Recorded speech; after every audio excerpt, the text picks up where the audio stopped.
Good day everyone, my name is Lorenzo Velasco Robilos from BIT Auto 2A. Today I discuss with the cooling system. Cooling system is an engine prevents overheating by dissipating excess heat.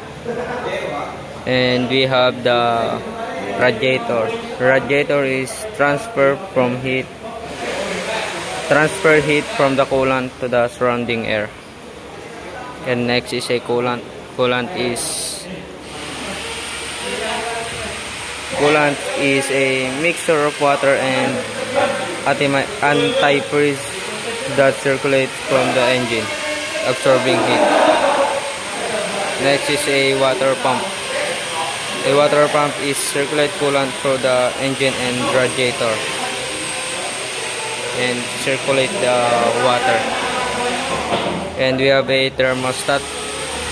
The thermostat is regulates coolant flow to maintain a optimal engine temperature.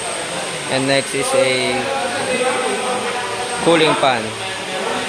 The cooling fan is a electric or mechanical fans that enhance airflow through the radiator.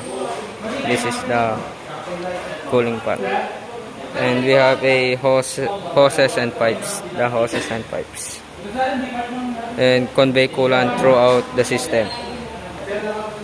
And that's all. As the engine operates, the cooling system removes heat generated during combustion, preventing damage and ensuring efficient performance. Regular maintenance, including coolant checks and radiator flushes, is crucial for the cooling system effectiveness.